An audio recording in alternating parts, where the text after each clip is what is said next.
चमोली। ठंडा में अंडा खिलाइबो गे छौड़ी सुतेले दे देबो गादा गे। ठंडा में अंडा खिलाइबो गे छौड़ी सुतेले दे देबो गादा गे। के देखले बनाई के यार प्यार करबो सबसे ज्यादा गे। देखले बनाई के यार प्यार करबो सबसे ज्यादा गे।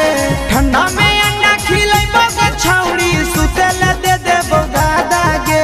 ठंडा में अंडा खिलाइबो गे छौड़ी सुतेले दे देबो गादा गे। देखले बनाई के यार प्यार करबो सबसे ज्यादा गे।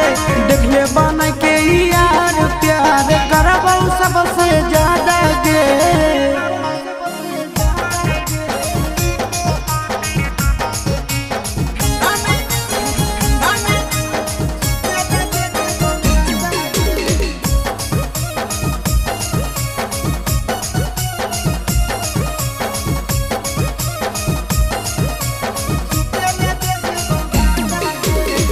मानो हियो दिल से छौड़ी हियो दिलवा लागे।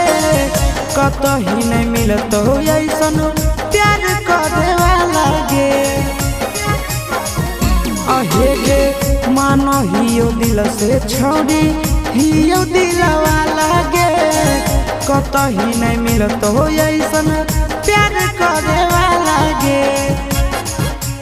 कुछ के कमी नहीं देबो गे छौड़ी करहियो तोर से वादा गे। कुछ के कमी नहीं देबो गे छौड़ी करहियो तोर से वादा गे। देखले बनाई के यार प्यार करबो सबसे ज्यादा गे।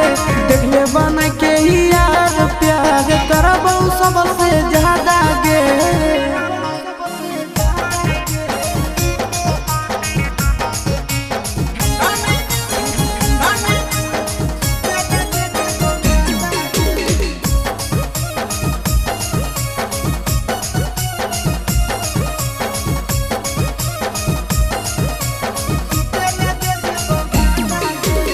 कितना दिन ले घूमे भी छौड़ी आशीष नंदन के।